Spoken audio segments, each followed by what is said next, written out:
Hello everyone, good morning, welcome to the class. Hope you guys are fine and safe. So let's continue with Aristotle's poetics and his observations on comedy. We had seen his elaborate explanation and his analysis on tragedy in the last few classes. എന്താണ് tragedy എന്ന് നമ്മൾ ആദ്യം കണ്ടു. അതിനു മുന്നേ poetry എന്താണെന്ന് അദ്ദേഹം വളരെ വ്യക്തമായിട്ട് പറഞ്ഞു. ട്രാജഡിയുടെ ഡെഫിനേഷനിലൂടെ കടന്നുപോയി, ട്രാജഡിയുടെ ഓരോ എലമെൻറ്റ്സിലൂടെ നമ്മൾ കടന്നുപോയി. The 6 constant parts, the 3 unities, the structure of A plot, how should be the tragic hero part and all that. And here we have his observations on comedy. As we mentioned earlier, poetics എന്ന് പറയുന്ന ആ ഒരു seminal വർക്കിൽ കോമഡിയെക്കുറിച്ചിട്ട് ഒരുപാടൊന്നും അങ്ങനെ detail ആയിട്ട് എഴുതിയിട്ടുള്ള കുറച്ച് എലമെൻറ്റ്സാണ് നമുക്ക് ഈ ഒരു ഭാഗത്ത് കാണാനായിട്ടുള്ളത്. സോ കോമഡിയുടെയും ട്രാജഡിയുടെയും ഒറിജിനെക്കുറിച്ച് പറഞ്ഞത് നിങ്ങൾക്ക് ഓർമ്മയുണ്ടാകും എന്ന് വിചാരിക്കുന്നു.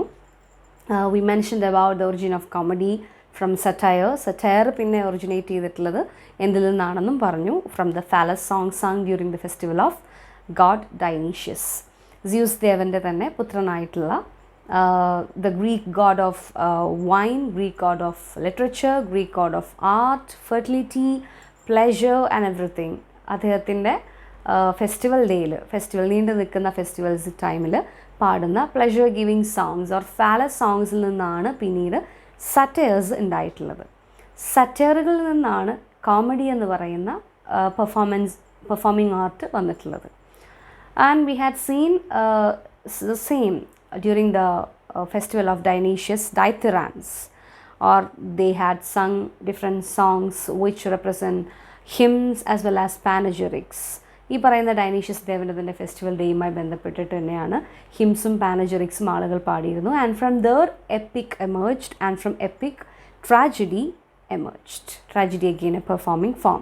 അപ്പോൾ രണ്ടിൻ്റെയും ഒറിജിൻ നോക്കുകയാണെങ്കിൽ നമുക്ക് എന്തൊക്കെയോ കുറേ സിമിലാരിറ്റീസ് കാണാൻ പറ്റും. രണ്ടും ആ കാലഘട്ടവുമായി ബന്ധപ്പെട്ട് ആ ഒരു ദേവൻ്റെ ഉത്സവവുമായി ബന്ധപ്പെട്ടിട്ട് വന്നിട്ടുള്ള കലാരൂപങ്ങളാണ്. ആദ്യം അത് സാഹിത്യകൃതികളായിരുന്നു, epic poetry as well as satires, and those were conveyed to the or passed on to the next generation as oral poetry. Even Iliad and all that, it was passed on to the next generation through oral poetry and all that. And from there came the tragedy and comedy. Performing ലെവലിലേക്ക് അത് stage ചെയ്യുമ്പോഴത്തേക്കും അത് tragedy ആയിട്ടും comedy ആയിട്ടൊക്കെ മാറുന്നത് കാണാനായിട്ട് സാധിക്കും. അപ്പോൾ ബേസിക്കലി നമ്മൾ ഈ ട്രാജഡിയും കോമഡിയും തമ്മിലുള്ള ഡിഫറൻസ് എന്താണെന്ന് ചോദിച്ചു കഴിഞ്ഞിട്ടുണ്ടെങ്കിൽ അത് യൂസ് ചെയ്യുന്ന ഒബ്ജക്ട്സിനെ ബേസ് ചെയ്തിട്ടിരിക്കും. We had seen in the 6 constant parts certain objects: plot, character and thought. These 3 are the objects of tragedy. Plot, character and thought, which are the objects it imitates or represents എന്ന് നമ്മൾ കണ്ടു കഴിഞ്ഞു last ക്ലാസ്സസിൽ. So ഇതിൽ character നമ്മൾ നോക്കുമ്പോൾ we can see persons as they are, persons nobler than they are and persons meaner than they are. ഈ 3 category of പേഴ്സൺസിനെയാണ്, ആളുകളെയാണ്, ഒബ്ജക്ട്സിനെയാണ് ഡീൽ ചെയ്യേണ്ടത്. Nobler than they are, meaner than they are, and exactly what actually they are എന്നുള്ളത്. ഇതിൽ നമുക്കറിയാം ആ ഒരു കാലഘട്ടം വെച്ച് നോക്കുമ്പോൾ ഒരുപാട് ഹിസ്റ്റോറിയൻസും ജീവിച്ചിരുന്ന കാലഘട്ടമാണ്. സോ മനുഷ്യരെങ്ങനെയാണ് എക്സാക്ട്ലി എന്നുള്ളത് എന്തിലൂടെ കാണിക്കാനായിട്ട് സാധിക്കും? ഹിസ്റ്ററിയിലൂടെ കാണിക്കാനായിട്ട് സാധിക്കും. മനുഷ്യരെ അവരായിരിക്കുന്നതിനേക്കാട്ടിലും ബെറ്ററായിട്ട്, ബെസ്റ്റായിട്ട് കാണിക്കാനായിട്ടുള്ളൊരു മാർഗവും വേണം. അവരായിരിക്കുന്നതിനേക്കാട്ടിലും വേഴ്സ്റ്റായിട്ട് കാണിക്കാനായിട്ടും ഒരു അവസ്ഥ വേണം. സോ ഉള്ളതിനേക്കാട്ടിലും ബെസ്റ്റായിട്ടുള്ള മെന്നിനെ കാണിക്കാനായിട്ടാണ് നമുക്ക് ട്രാജഡി ഉള്ളത്, അല്ലേ? ട്രാജഡിയുടെ ഡെഫിനേഷൻ അല്ലെങ്കിൽ ട്രാജഡിയുടെ എക്സ്പ്ലനേഷൻ നമ്മൾ കാണുന്നുണ്ട്. ആക്ഷൻ ഓഫ് നോബ്ലർ മെൻ, ഉദാത്തമായിട്ടുള്ള ഉത്തമന്മാരായിട്ടുള്ള മനുഷ്യന്മാരാണ് അതിലെ കഥാപാത്രങ്ങളായിട്ട് നമുക്ക് കാണാൻ പറ്റുന്നത്. Best men, or in Aristotle's version, he shouldn't be too good, he shouldn't be too bad, but he should be a good man with some frailty within him, a kind of weakness in him, a sort of error which would lead him for the disaster or for his own tragedy. അപ്പോൾ നല്ല മനുഷ്യനായിരിക്കണം, നോബിളായിട്ടുള്ള മനുഷ്യനായിരിക്കണം. നോബിൾ എന്ന് പറയുമ്പോഴത്തേക്കും ആ ഒരു കാലഘട്ടത്തിൽ നമുക്കറിയാം കുറച്ചും കൂടെ കിങ്സ് ആൻഡ് അതുപോലെ വളരെ ഗോഡ്സ് ഏറ്റവും വലിയ ഉന്നത പദവിയിലിരിക്കുന്ന ആൾക്കാരെയാണ് കൂടുതലായിട്ടും ക്യാരക്ടേഴ്സായിട്ട് എടുത്തിട്ടുള്ളത്. കാരണം ഇതിനെ Arthur Miller Death of a സെയിൽസ്മാനൊക്കെ നമ്മൾ കാണുന്നുണ്ട് ഇനി വരാൻ പോകുന്ന സെമിസ്റ്ററിൽ. അവിടെ ആർതർ മില്ലറിൻ്റെ പഠനങ്ങളുണ്ട്. ഹി സേസ് ദാറ്റ് അതിൽ ഡെത്ത് ഓഫ് എ സെയിൽസ്മാനിൽ ആ ക്യാരക്ടർ വിലി ലോമാൻ എന്ന് പറയുന്നത് ഒന്നുമില്ലാത്തൊരു മനുഷ്യനാണ്. അദ്ദേഹത്തിൻ്റെ ട്രാജഡി അതുപോലെ തന്നെ മനുഷ്യരിൽ ഈ പറയുന്ന പിറ്റിയും ഫിയറും ക്രിയേറ്റ് ചെയ്യുന്നുണ്ട്, അല്ലെങ്കിൽ ആ ഒരു കഥാസിസ് ഇഫക്റ്റ് ക്രിയേറ്റ് ചെയ്യാൻ പറ്റുന്നൊരു കഥാപാത്രം തന്നെയാണ്. കിങ് തന്നെ ആവണമെന്നൊന്നുമില്ല ഒരു ഈ പറയുന്ന ഇമോഷൻസ് ക്രിയേറ്റ് ചെയ്യാനായിട്ട്. He was a simple common man. Willy Loman was a common man or a man without anything. ഒന്നുമില്ലാത്തൊരു മനുഷ്യനായിരുന്നു, സമ്പാദ്യം ഒന്നുമില്ലാത്തൊരു മനുഷ്യനായിരുന്നു അദ്ദേഹം. Whereas we can see Oedipus as the king of Thebes. പക്ഷേ എന്താണ് അതിൻ്റെ ഒരു പ്രത്യേകതയായിട്ട് മറ്റു ചിലർ ചൂണ്ടിക്കാണിക്കുന്നതെന്ന് വെച്ചിട്ടുണ്ടെങ്കിൽ, വീഴ്ചയുടെ ആഴം കൂടുന്നത് എപ്പോഴും ഉയരങ്ങളിലേക്ക് പോകുമ്പോഴാണ്. അയാളായിരിക്കുന്ന അവസ്ഥയിൽ നിന്ന് ചെറിയൊരു പതനം സംഭവിക്കുമ്പോൾ, ഒരു ബുദ്ധിമുട്ടുള്ള അവസ്ഥയിൽ നിന്ന് തന്നെ ചെറിയൊരു പതനം സംഭവിക്കുമ്പോൾ പിന്നെയും അയാൾക്കത് കോമ്പൻസേറ്റ് ചെയ്യാൻ പറ്റുമെന്ന് പറയുന്നവരുണ്ട്.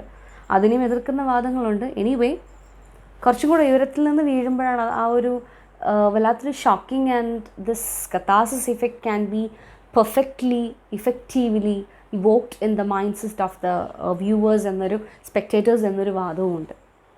അപ്പോൾ അത്രയും നോബിളായിട്ടിരിക്കുന്ന ഒരു കിങ്, അങ്ങനെയുള്ളൊരു നല്ല മനുഷ്യൻ, അത്രയും പ്രൗഡിലിരുന്ന ഒരാൾക്ക് എല്ലാം നഷ്ടപ്പെടുമ്പോൾ അത് ക്രിയേറ്റ് ചെയ്യുന്ന ഇമ്പാക്റ്റ് വളരെ വലുതായിരിക്കും എന്നാണ് സ്കോളേഴ്സ് പറയുന്നത്. So that's why we can see people who are nobler than they are. It is represented through tragedy. And people who are meaner than they are, ആയിരിക്കുന്ന അവസ്ഥയിൽ നിന്നും അതിനേക്കാളും മോശപ്പെട്ട രീതിയിൽ ഉള്ള ആൾക്കാരെ റെപ്രസെൻ്റ് ചെയ്യുന്നത് എന്തിലൂടെ ആയിരുന്നു? കോമഡിയിലൂടെ ആയിരുന്നു. So comedy represented meaner men or men of meaner sorts doing some kind of mischiefs or malicious ആയിട്ടുള്ള, അതേസമയം തന്നെ അത്രയ്ക്കധികം ഹാംഫുള്ളും അല്ല. ഫോർ എക്സാമ്പിൾ ഒരു കുശുംബി കഥാപാത്രമാണെന്ന് വിചാരിക്കുക. ഇപ്പോൾ ശ്രീകൃഷ്ണപുരത്ത് നക്ഷത്രത്തിളക്കം എന്ന് പറഞ്ഞൊരു മൂവി എടുക്കുകയാണെങ്കിൽ ഒത്തിരി നമുക്കറിയാം അതിൽ കുശുംബികളായിട്ടുള്ള പൊങ്ങച്ചം കാണിക്കുന്ന, എന്നാൽ അതേസമയം തന്നെ നാട്ടുമ്പുറത്തിൻ്റെ നന്മകൾ ഉൾക്കൊള്ളുന്ന മനസ്സുകൊണ്ട് നിഷ്കളങ്കരായിട്ടുള്ള 3 ഡോട്ടർ ഇൻ ലോസ് നമുക്കവിടെ കാണാനായിട്ട് സാധിക്കും.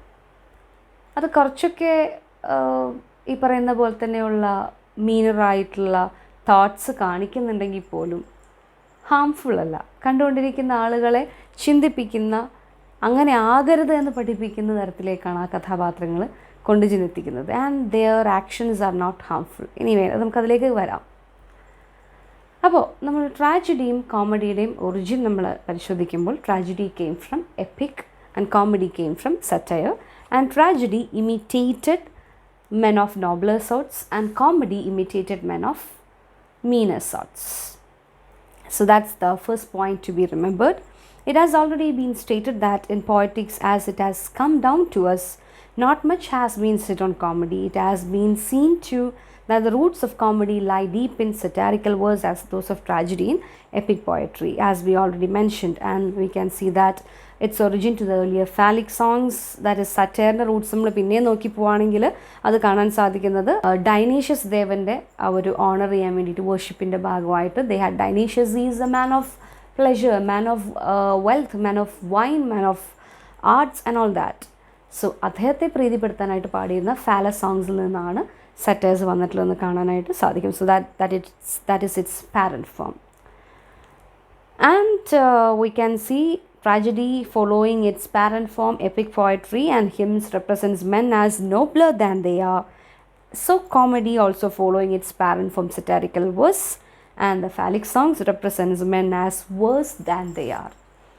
കുശുംബനായിട്ടുള്ള, പിശുക്കനായിട്ടുള്ള, അധികം ബോധമൊന്നും ഇല്ലാത്തൊരു മനുഷ്യൻ, പൊട്ടത്തരമൊക്കെ വിളിച്ചു പറയുന്ന ഒരാൾ, അതേസമയം തന്നെ ബുദ്ധിമാനാണെന്ന് ചിന്തിക്കുന്ന ഒരാൾ, പൊങ്ങച്ചക്കാരൻ, ഇതൊക്കെ വേഴ്സായിട്ടുള്ള അല്ലെങ്കിൽ അങ്ങനെയുള്ള ചില എലമെൻസിനെ കാണിക്കുന്ന കഥാപാത്രങ്ങളാണ്. ഇതൊക്കെയാണ് നമുക്ക് കോമഡിയിൽ കൂടുതലായിട്ടും കാണാൻ സാധിക്കുന്നത്. So it basically represented certain human follies, human mistakes, the common mistakes, the simple, though not much harmful, not much contemptuous അല്ലാത്ത ചെറിയ ചെറിയ മിസ്റ്റേക്കുകൾ മനുഷ്യൻ്റെ കാണിക്കുന്നതാണ് കോമഡി എന്ന് പറയുന്നത്. ഇനി കോമഡിയും സറ്റയറും തമ്മിൽ ചെറിയ ഒരു വ്യത്യാസമുണ്ട്. While the satire it ridicules personalities. Satire എന്ന് പറയുന്നത് നമ്മൾ മലയാളത്തിൽ ആക്ഷേപഹാസ്യം എന്ന് പറയുമ്പോൾ അതിൽ ചില ആൾക്കാരെയാണ് കുറ്റപ്പെടുത്തുന്നതെങ്കിൽ കോമഡിയിൽ കുറ്റം പറയുന്നത് ആൾക്കാരെയല്ല, കോമൺ ആയിട്ടുള്ള വൈസസ് ആണ്. കോമൺ ആയിട്ട് എല്ലാവരും ആ സാഹചര്യത്തിൽ ചെയ്യാൻ സാധ്യതയുള്ള ചില മിസ്റ്റേക്സ് ആണ് കോമഡിയിൽ കാണിക്കുന്നത്. സറ്റയർ എന്ന് പറയുമ്പോഴത്തേക്കും കുറച്ചും കൂടെ ഒരു പിൻ പോയിൻറ്റിങ് ആയി മാറി, വൺ പെർട്ടിക്കുലർ പേഴ്സണെ വിമർശിക്കുന്നതായിട്ട് മാറി സറ്റയർ. കോമഡി എന്ന് പറയുമ്പോൾ ജനറൽ വൈസസിനെയാണ് വിമർശിക്കുന്നത്, ജനറൽ ആയിട്ടുള്ള ഹ്യൂമൻ ഫോളീസ് ഞാൻ എടുത്തു പറയുന്നത്. അങ്ങനെ നോക്കുമ്പോൾ comedy it is just like representing the sin, whereas satire represents the sinner. The former one represents the sinner. സിന്നറിനെയാണ് അവിടെ പറയുന്നതെങ്കിൽ, കുറ്റക്കാരനെയാണ് അവിടെ, തെറ്റുകാരനെയാണ് ചൂണ്ടിക്കാണിക്കുന്നതെങ്കിൽ കോമഡി ചൂണ്ടിക്കാണിക്കുന്നത് തെറ്റിനെയാണ്, സാധാരണ മനുഷ്യൻ വരുത്തുന്ന അത്തരം ചെറിയ ചെറിയ കുശുമ്പും അസൂയയും അത്തരം തല്ലുപൊളിത്തരങ്ങളൊക്കെയാണ് കോമഡിയിലൂടെ റെപ്രസെൻ്റ് ചെയ്യുന്നത്. By characters worse than the average, Aristotle does not mean men who are wicked or vicious, but merely men who have some defect or ugliness which is not painful or destructive. As I already mentioned from the movie ശ്രീകൃഷ്ണപുരത്ത് നക്ഷത്രത്തിളക്കം എന്ന് പറയുന്ന ആ ഒരു മൂവിയിൽ, അല്ലെങ്കിൽ ഇപ്പോൾ കിലുക്കം എന്ന് പറയുന്ന സിനിമയിലാണെങ്കിൽ നിശ്ചൽ എന്ന് പറയുന്ന കഥാപാത്രം, he is very greedy basically. He wanted to make money. He is helping his friend just because he wanted to get more money because of that girl.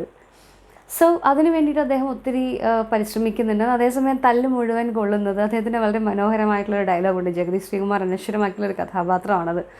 He says that നിനക്ക് വേണ്ടി പൈസ ചിലവാക്കിയത് ഞാൻ, നിനക്ക് വേണ്ടി അവൾക്ക് വേണ്ടിയിട്ട് ഡ്രസ്സൊക്കെ വാങ്ങിച്ചു കൊടുത്തത് ഞാൻ, എല്ലാം ചെയ്തത് ഞാൻ, അവസാനം നിനക്ക് വേണ്ടിയിട്ട് അവൾക്ക് വേണ്ടിയിട്ട് തല്ലുകൊണ്ടതും ഞാൻ. അപ്പോൾ അങ്ങനെ അദ്ദേഹത്തിന് ആ ഒരു ഗ്രീഡി ആയിട്ടുള്ള നേച്ചറാണ്. അത് കാണുന്ന ആളുകൾക്ക് ഒരിക്കലും ലാഫ്റ്ററിനപ്പുറത്തേക്ക് ഒരു ഹാംഫുള്ളായിട്ട് ആ കഥാപാത്രം മാറുന്നില്ല.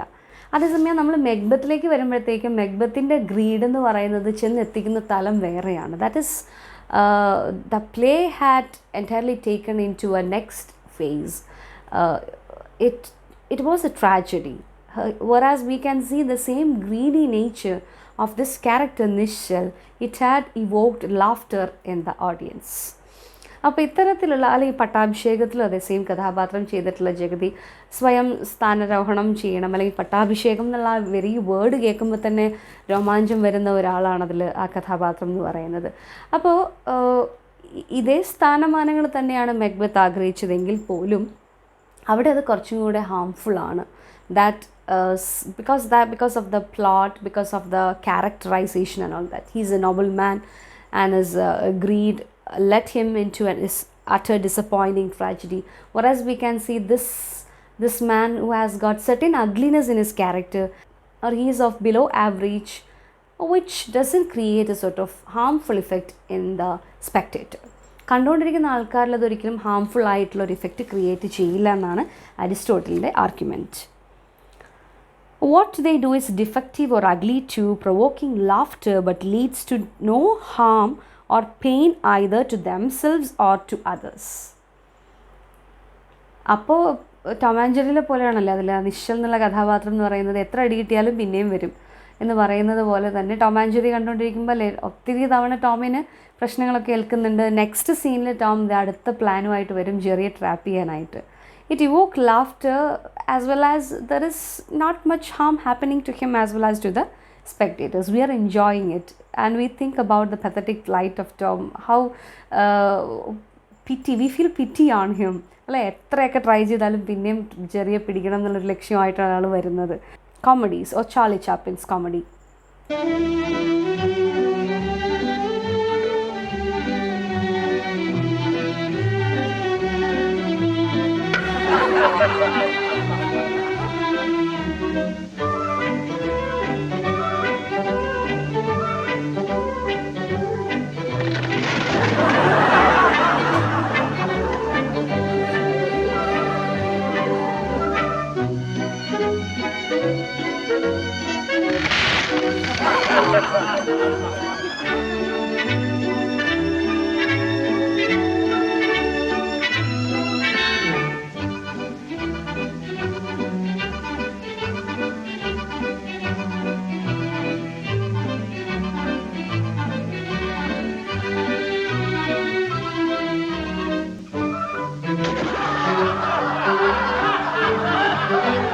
ചാർലി ചാപ്ലിൻ്റെ കോമഡി നമുക്കറിയാം, സ്ലാപ്സ്റ്റിക് കോമഡീസാണ് അദ്ദേഹം കൂടുതൽ യൂസ് ചെയ്തിട്ടുള്ളത് ആ ഒരു സൈലൻ്റ് ഇറയുടെ കാലഘട്ടത്തിലൊക്കെ.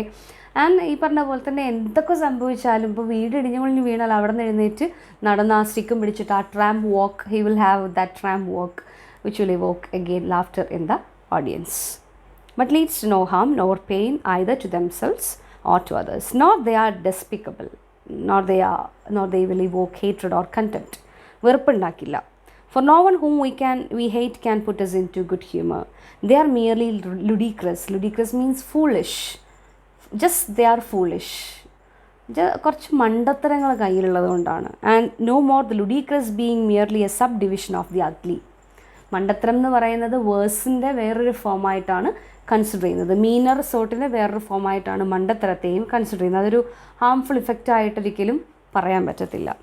By excluding personal attacks that form the subject matter of the satire and the possibility of pain to the comic character, we laugh at from the scope of comedy and including only general follies among its objects.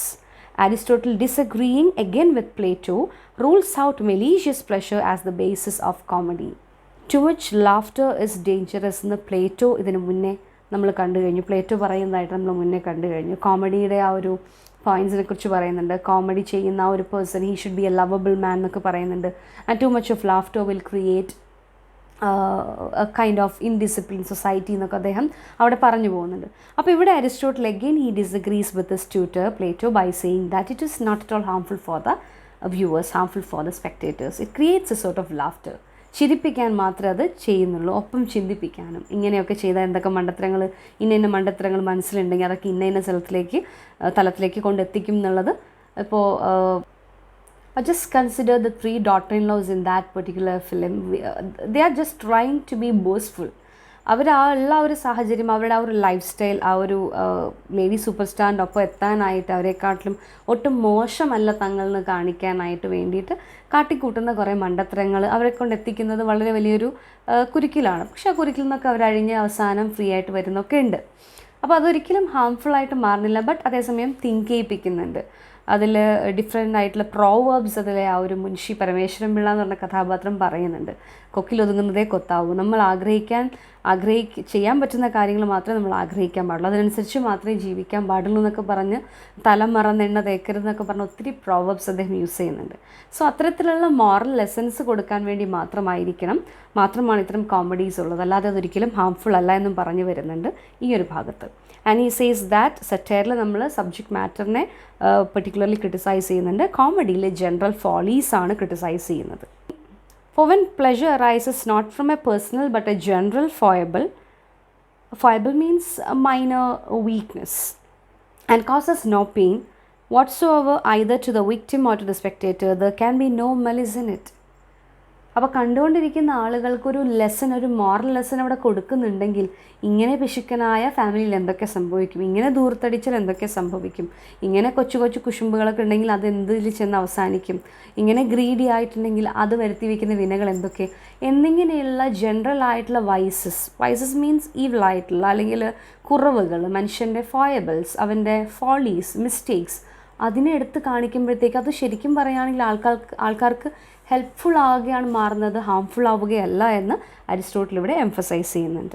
And there is no malice in it, no harmful effect in it. Finally, comedy shares the generalizing power of poetry. It equally represents not what has happened but what may happen. As we all know that Aristotle always elevates what he is trying to speak. Tragedy elevate ചെയ്യുന്നുണ്ട്. നേരത്തെ അതിനു മുന്നേ poetry അദ്ദേഹം ഫിലോസഫിയുടെ ഒപ്പം elevate ചെയ്ത് കൊണ്ടുവരുന്നത് കാണാം അല്ലേ. പോയട്രി ഡീൽ ചെയ്യുന്നത് പ്രൊഫൗണ്ട് ആയിട്ടുള്ള ട്രൂത്ത് ആണെങ്കിൽ definitely philosophy also speaks about such truth. So poetry is it's equal to philosophy എന്ന് അദ്ദേഹം പറയുന്നുണ്ട്. Tragedy again he says that it will evoke the feeling of pity and fear thereby creating catharsis effect. So tragedy is superior than epic എന്ന് പറയുന്നുണ്ട്. ഇവിടെ അദ്ദേഹം കോമഡിയെ elevate ചെയ്യുന്നുണ്ട്. എങ്ങനെ? Comedy shows what may happen. ഇത് നമ്മൾ മുന്നേ കണ്ടിട്ടുണ്ട്. ഇവിടെ പോയട്രിയുടെ ആ ഒരു തലം ഡിസ്കസ് ചെയ്തപ്പോൾ we had seen that poetry speaks about what may happen, whereas history speaks about what had happened or what has happened. പാസ്റ്റിനെ കുറിച്ചാണ് ഹിസ്റ്ററി പറയുന്നതെങ്കിൽ വരാൻ പോകുന്നതിനെ കുറിച്ചിട്ടാണ് കവികൾ പറയുന്നത്. കവികൾ ക്രാന്തദർശികളാണെന്നൊക്കെ പറയുന്നത് പോലെ എന്ത് സംഭവിക്കും എന്നുള്ളത് പറയുന്ന പ്രൊഫറ്റ്സ് ആണ്, ഫോസിയേഴ്സ് ആണ് അവരെന്ന് പറയുന്നത്, പോയറ്റ്സ് എന്ന് പറയുന്നത്. അപ്പോൾ കോമഡിയും ആ ഒരു പോയട്രിയുടെ ലെവലിലേക്ക് ഉയരും. കാരണം എന്താണ്, ഇങ്ങനെയൊക്കെ ചെയ്തിട്ടുണ്ടെങ്കിൽ വരാൻ പോകുന്ന വിനകൾ എന്തൊക്കെ എന്ന് എന്തിലൂടെ പറയുന്നുണ്ട്, കോമഡിയിലൂടെ പറയുന്നുണ്ട്. So comedy will speaks about, or comedy speaking about what may happen. So he says that it is equal to poetry. It is an elevated art form, not just like his tutor mentioned, it is harmful. No, not at all like that. It is an elevated art form, comedy, because comedy speaks about what may happen, what is probable in a given set of circumstances. നോക്കൂ, അങ്ങനെ ഒരു സർക്കംസ്റ്റൻസിൽ ഇങ്ങനെയൊക്കെ മണ്ടത്തരങ്ങൾ ചെയ്യുവാണെങ്കിൽ അതിന് അവസാനം എന്താവും സംഭവിക്കുന്നുണ്ടായിരിക്കുക എന്നുള്ളത് കാട്ടിത്തരുകയാണ് ചെയ്യുന്നത്. With the characters and conditions such as it chooses, the result it says is likely to be what it states. ഒത്തിരി ചിരിച്ചിട്ടുള്ള മറ്റൊരു മൂവി ഒന്ന് സൈറ്റ് ചെയ്തോട്ടെ. പറക്കം തളിക എന്ന് പറയുന്നൊരു ഫിലിമുണ്ട് മലയാളത്തിൽ. ഒരു കാസിമിൻ്റെ ചെരുപ്പ് എന്ന് പറഞ്ഞിട്ടുള്ളൊരു പാഠഭാഗം വായിച്ചു തോർക്കുന്നു. എല്ലായിടത്ത് ചെന്നാലും ആളുകൾക്ക് പ്രശ്നങ്ങൾ മാത്രം ഉണ്ടാക്കുന്ന ഒരു ചെരുപ്പിൻ്റെ ഒരു കഥയാണത് എന്ന് പറയുന്ന പോലെ തന്നെയാണ് ഈ പറക്കം തളിക എന്ന് പറഞ്ഞ ഒരു മൂവിയിൽ ആ ഒരു ബസ്. അവിടെ അത് actually it is not at all harmful. ആ ബസ്സിലൂടെ തന്നെയാണ് അയാളുടെ ലൈഫിൽ വലിയൊരു മാറ്റം സംഭവിക്കുന്നത്. പക്ഷേ ആ ബസ് പോകുന്ന സ്ഥലത്തൊക്കെ അത് ക്രിയേറ്റ് ചെയ്യുന്ന കുറേ സിറ്റുവേഷൻസ് ഉണ്ട്. അതിൽ വേറൊരു കഥാപാത്രമുണ്ട്, സുന്ദര എന്ന് വിളിക്കുന്ന ഒരു കഥാപാത്രം, ഹരിശ്രീ. ആ ഒരു മൂവിയുടെ കോമിക് എലമെൻ്റ് എടുക്കുകയാണ് ഇപ്പോൾ ഈ അടുത്ത ഭാഗത്ത് പറയുന്നത് തന്നെയാണ്. കുറേ സെറ്റ് ഓഫ് സർക്കംസ്റ്റൻസസും ഈ പറയുന്ന കോമിക് ആയിട്ടുള്ള എലമെൻറ്റ്സ് ഇവോക്ക് ചെയ്യാൻ സഹായിക്കുന്നുണ്ട്. അപ്പോൾ അതിൽ ഇദ്ദേഹത്തിന് സഹായം നിൽക്കുന്ന ആളുടെ പേര് സുന്ദര എന്നാണ്. അപ്പോൾ ആ ഒരു കൊച്ചിനിഫയുടെ കഥാപാത്രം ഈ ട്രാഫിക് ഉണ്ടാക്കി എന്ന് പറഞ്ഞ് ഈ ബസ് പിടിച്ചിടുന്ന സമയത്ത് he is calling out his assistant's name Sundara, and the police officer he says that നീ എന്നെ സോപ്പിടുവാണോ എന്ന് ചോദിക്കുന്നുണ്ട്. അപ്പോൾ അവിടെ ഇല്ല, സുന്ദര എന്നുള്ളതിൻ്റെ ഫ്രണ്ടിൻ്റെ പേരാന്ന് പറയുന്നുണ്ട്. വരുമ്പോഴത്തേക്കും ഒരടി കൊടുത്തിട്ട് പറയുന്നുണ്ട്, ഇവനെയാണോ നീ സുന്ദര എന്ന് വിളിച്ചത്, പേര് ആൾ ജനിക്കുന്നതിന് മുന്നേ ആണോ പേരിട്ടതെന്നൊക്കെ ചോദിക്കുന്നുണ്ട്. whatever, keeping apart the connotative level in all those dialogues and all that, ആ ടൈമിൽ ആ മൊമെൻറ്റിൽ ആ ഒരു കോമിക് ആയിട്ടുള്ള ഒരു സിറ്റുവേഷൻ, ആ ഒരു ഇഫക്റ്റ് കൊടുക്കാനായിട്ട് അത്തരത്തിലുള്ള വെരി നെയിംസിന് വരെ സഹായിക്കുന്നുണ്ട്. ഇപ്പോൾ ക്ഷമ എന്നൊരു പേര് കൊടുക്കുന്നത്, എന്നാൽ ഒട്ടും ക്ഷമയില്ലാത്തൊരു കഥാപാത്രം, സ്നേഹ എന്നുള്ളൊരു പേര്, എന്നാൽ ഒട്ടും സ്നേഹമില്ലാത്തൊരു കഥാപാത്രമാണെങ്കിലോ. അപ്പോൾ ഇത്തരത്തിലുള്ള പേരുകളിലൂടെ പോലും കോമഡി സൃഷ്ടിക്കാനായിട്ട് പലപ്പോഴും സാധിക്കാറുണ്ട് എന്നാണ് ഈ ഒരു ഭാഗത്ത് പറയുന്നത്. With the characters and the conditions such as it chooses, the result it says is likely to be what it states. This is borne out by its choice of a general and not an individual foible for its object. The very names it gives to its characters, example brainworm, backbite, morose, suggest a section of humanity rather than particular men. അപ്പോൾ ഇവിടെയൊന്നും നമ്മൾ നോക്കുകയാണെങ്കിൽ ഒരാളെ അല്ല വിമർശിക്കുന്നത്, ഒരു സമൂഹത്തെയാണ് വിമർശിക്കുന്നതായിട്ട് നമുക്ക് തോന്നുന്നത്. So it discuss or it criticises general folly or general foible, not about a particular person. സറ്റയറിൽ അങ്ങനെയല്ല. സറ്റയർ ക്രിട്ടിസൈസ് ചെയ്യുന്നത് ഒരു പെർട്ടിക്കുലർ ആയിട്ടുള്ള പേഴ്സണെയാണ്, ഒരു സിന്നറിനെ ആണെങ്കിൽ comedy is discussing about the common sin or generalising everything. So they represent more or less universal rather than the individual frailties, individual weakness, not how so and so behaved, but how all men of the same type will behave in the same circumstance. This is all that is said of comedy in poetics. അപ്പോൾ കോമഡിയിൽ പറയുന്ന കാര്യങ്ങൾ, again he is taking comedy into the next realm by saying that comedy speaks about universal truth. അതായത് ഇങ്ങനെയൊക്കെയുള്ള സാഹചര്യം വരുമ്പോൾ ഈ ഒരു മണ്ടൻ കഥാപാത്രം, ഈ ഒരു കുശുംബിപ്പാറു എന്താവും ചെയ്യുക എന്നുള്ളതിനെ ആ ഒരു കോമഡിയിലൂടെ കാണിച്ചു തരാണ്. അപ്പോൾ അത്തരം സിറ്റുവേഷൻസ് വരുമ്പോൾ അവിടെ ഏതൊരു കഥാപാത്രമാണെങ്കിലും അങ്ങനെ തന്നെയാവും ചെയ്യുന്നുണ്ടായിരിക്കുക എന്നുള്ള ആ ഒരു കുറവിനെ കാണിക്കുകയാണ്. അപ്പോൾ ആ കുറവ് കാണുന്ന സമൂഹത്തിൽ ഒരു മാറ്റം, അല്ലേ? അരിസ്റ്റോട്ടലിൻ്റെ കോൺസെപ്റ്റ് എങ്ങനെയാണ്? If such art which could serve the dual purpose of pleasing as well as teaching, those are the best arts, or those arts are superior than any other arts എന്ന് അദ്ദേഹം പറയുന്നുണ്ട്. അപ്പോൾ ഇവിടെ കോമഡി നോക്കുമ്പോഴത്തേക്കും കോമഡിയിലൂടെ universal ആയിട്ടുള്ള ഒത്തിരി ലെസൺസും കൂടെ comedy കൊടുക്കുന്നുണ്ട്. It discuss the common general foibles, thereby teaching the humanity about what will happen if certain circumstances and certain conditions will occur എന്നുള്ളതും കൂടെ പഠിപ്പിക്കുന്നുണ്ടെന്ന് പറഞ്ഞിട്ടാണ് ഈ ഒരു ഭാഗം അവസാനിക്കുന്നത്. ഇത്രയും കാര്യങ്ങൾ മാത്രമേ പോയറ്റിക്സിൽ കോമഡിയെക്കുറിച്ച് പറയുന്നുള്ളൂ എന്നും പറയുന്നുണ്ട്. So tragedy deals with nobler men, comedy deals with meaner men. In both the cases an imitation is happening, and here he speaks about the origin of tragedy and comedy, as well as he speaks about a comparison between satire and comedy. Satire,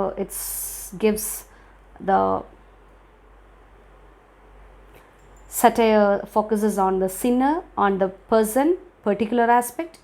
Comedy discusses about the sin, a common or a general aspect. And comedy is not malicious or harmful, just like his tutor Plato mentioned in his Republic, whereas it gives universal thought, and it will give lesson, or it will instruct people what will happen if certain condition and certain circumstances will occur and all that. That's all about the comedy. We can discuss the difference between epic and tragedy in the next class. Till then, all of you take care, be safe and be strong. Bye bye.